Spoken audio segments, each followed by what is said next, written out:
tienes también la idea de que es un discurso, un informe cercano al pueblo, no dirigido necesariamente a las élites, porque algunos de los mensajes que yo analizo, pues son muy del pueblo. Por ejemplo, el 70% de los hogares de México se beneficia de algún programa o del presupuesto. Ya están sentadas las bases de la transformación, se respeta la Constitución, hay legalidad, democracia, se garantizan las libertades y el derecho a disentir, hay transparencia plena, no se censura a nadie, no se violan los derechos humanos, el gobierno no reprime al pueblo y no se hace fraude electoral. El gobierno no representa a la mayoría de los privilegios, sino a todo el pueblo. ¿Qué piensas?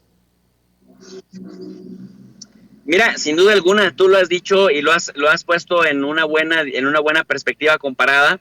en el sentido de que uno de los males que aquejaban a nuestro país era el presidente en turno, Calderón, Peña, Vicente Fox, Ernesto Zedillo,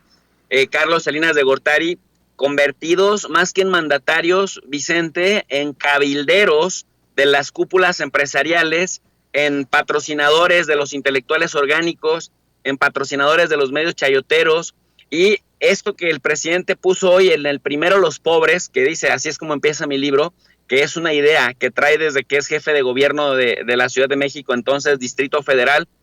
que se ve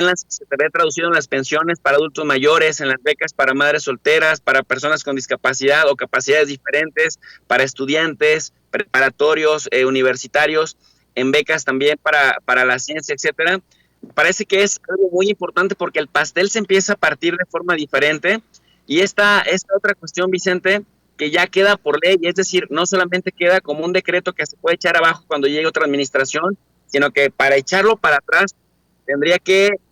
pasar por otra reforma constitucional con un costo bastante alto. Y cuando digo que es importante lo que dices en cuanto a que es el gobierno el que desde la esfera federal está impulsando esta política del primero los pobres, y cuando digo que Salinas, Cedillo, Fox, de hecho Miguel de la Madrid, etcétera, eran los verdaderos cabilderos de los intereses populares, pues lo vemos en los evasores fiscales, lo vemos en el FOBAPROA. ¿Cuánto dinero mencionó el presidente que nos estábamos ahorrando ahora que ya las grandes empresas empiezan a pagar sus impuestos, ahora que se está combatiendo la impunidad? Porque bueno, la corrupción la vemos hasta en Japón o en Estados Unidos, pero lo que hace diferencia es que allá hay muchas cosas que no se quedan impunes como en México. En el caso mexicano, mientras se combata la impunidad, va a haber menos tentación para la corrupción. Pero otra cosa importante, Vicente, que creo que el presidente López Obrador ha podido hacer muchas cosas a pesar de la pandemia, a pesar de que tuvimos a un presidente inestable en Estados Unidos como Trump y uno muy malo como Joe Biden, a pesar de las crisis que le ha tocado vivir en esta administración, y que tienes, por ejemplo, récord histórico en que el peso no se te ha devaluado,